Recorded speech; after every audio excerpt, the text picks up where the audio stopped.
It's 2025, and I must say it's one of those seasons, it's one of those track and field seasons where it's going to be very, very difficult to have a favorite athletes based on the current bunch of sprinters that we have.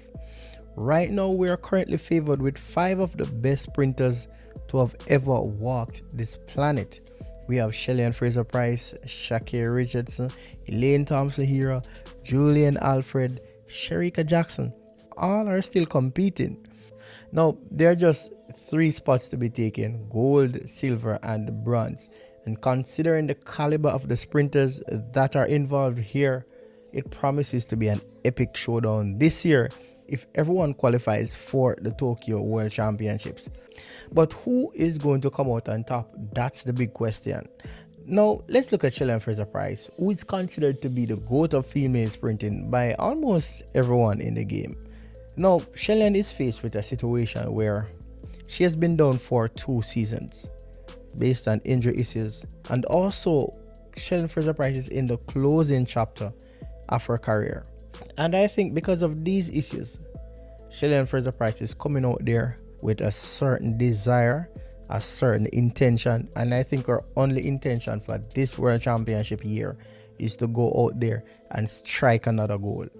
Of course, she has not yet announced retirement, but we know that this year is probably the last time we're going to see her participating in a competitive championships.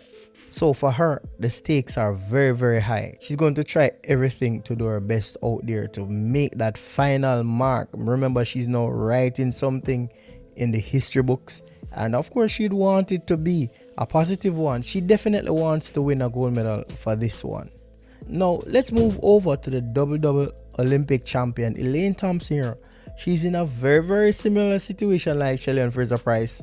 She's coming off of a few seasons of underperformance based on injuries and coach changes and the whole thing. As a result of this, Elaine wants to make a very, very strong comeback to show that she still has something more to offer in the 100 meter sprints and possibly the 200 meters also.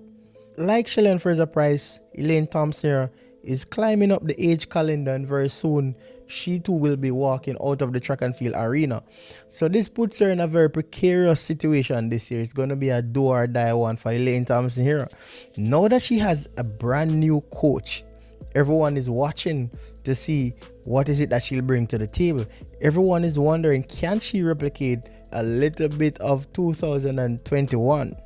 Now, so far for the season of 2025, we have not yet seen her, so we're not sure of what type of work she's putting in. We're not sure of the condition that she's in this year versus the last couple of seasons.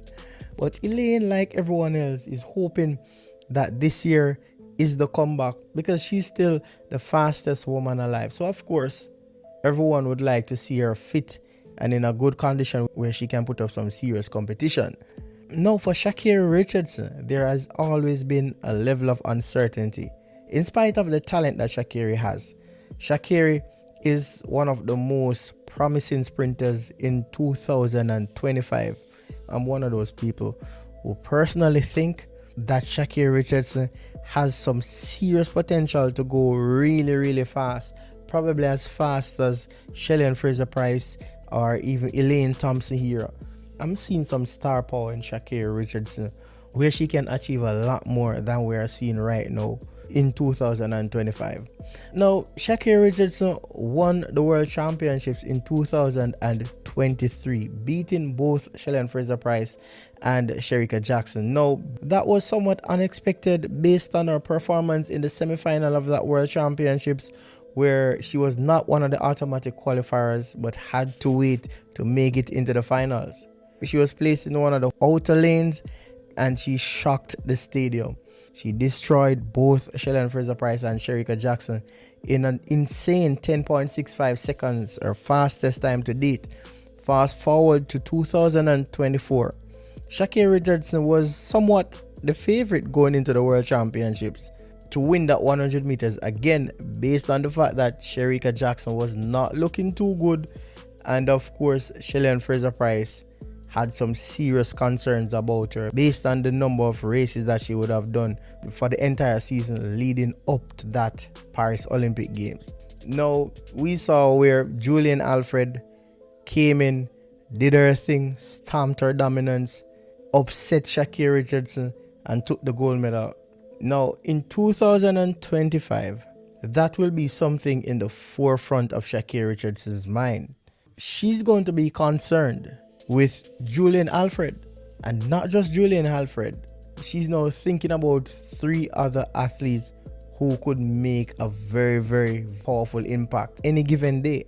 That's what she's contending with. Of course, ShaCarri Richardson has the tendency to bounce back, to fight, and to make herself relevant in spite of all that is happening. She's one of those strong athletes who will fight against the tide and will show that she deserves to be where she's at. Over to Shericka Jackson.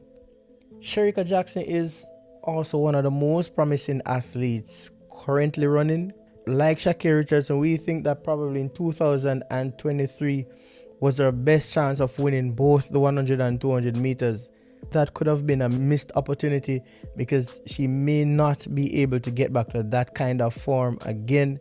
But nonetheless, we still cannot outrightly say that she will never achieve that level. Of course, she's still at the MVP track club where Stephen Francis knows exactly what he's doing. Now, for Shericka Jackson, she seriously needs some redemption in 2025. We can say that she had 2 missed opportunities, 2023 and 2024. We think that those 2 years, had Shericka been able to give her best, she could have been on top. So now she has to come back, and like ShaCarri Richardson, she has so many other athletes to contend with. But now everyone is watching anxiously to see what Shericka will bring back to the table. We know that the 200 meters is just hers for the taking unless she does something silly on that day. But Shericka is more than just a 200 meter runner. So we want to see what is it that she's capable of doing in the 100 meters also. And finally, Julian Alfred, the St. Lucian who shocked the world in 2024 and took that 100 meter gold in the Paris Olympic Games, will be back in business, and she has everything to prove. Because there are some of us who will think that maybe if some of the other top names were involved in that 100 meter final in Paris, maybe Julian Alfred would have been singing a different tune and not downplaying what she did, because I think Julian Alfred is an absolute beast. She's rising, and she's rising pretty fast, and that's what makes Julian Alfred so dangerous. We still don't know how fast Julian Alfred will go. She got her personal best last year in the 100 meter finals, and of course she's still much younger than Shericka Jackson, Elaine Thompson-Herah, Shelly-Ann Fraser-Pryce. So just think about that. If Julian Alfred manages to go faster this year, it's going to be a very, very hard task beating that St. Lucian. And of course, remember, Julian Alfred is coming off those glory moments. She has experienced what it feels like to be at the top of the game. So right now, I think Julian should be still experiencing a little bit of that dopamine that she got from beating everybody last year. And that is something that she will want to take into this year's championships. And that is why we have to watch out for her. She may very well win her first World Championship 100 meter title. As things are standing, it's going to be really hard choosing a favorite this year. Maybe based on the times that they do in the early season will determine a favorite, but it's hard to really say who will come out on top with so much talent involved right now.